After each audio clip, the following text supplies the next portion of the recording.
In today's video, I'm going to teach you how to fix suspended Instagram account. If you're suddenly locked out and seeing a suspension message, don't panic. I'll walk you through what to do, why these steps matter, and how to give yourself the best chance of getting your account back. First, understand that suspensions can happen for many reasons. Automated systems flagging unusual activity, content that's mistaken for a policy violation, or login attempts from unfamiliar locations. The key is to act calmly and follow Instagram's official process so your case can be reviewed properly. Start by attempting to log in through the app or the website. Use a device and network you've used before if possible, because that helps confirm it's really you.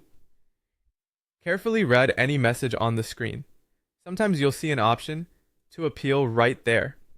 Use it.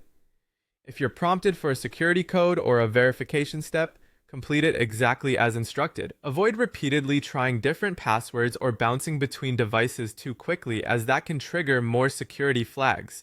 The goal here is to see if Instagram offers an immediate path to verify your account or submit an appeal without leaving the login flow.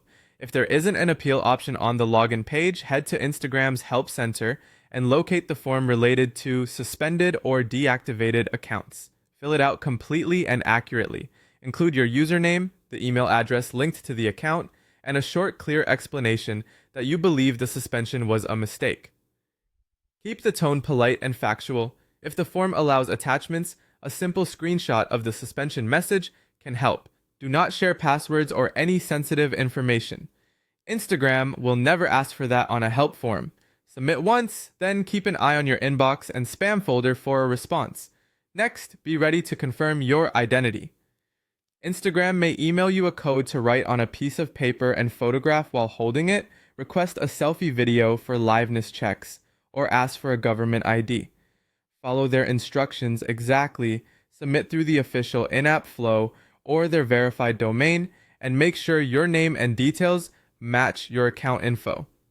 Only provide the specific items they request. Finally, wait for a reply. Reviews can take anywhere from a couple of days to a few weeks. Avoid submitting multiple appeals, as that can slow things down. Monitor your email, respond promptly if they ask for more information, and steer clear of account recovery services or anyone promising a shortcut. Staying patient and precise gives you the best chance of getting reinstated.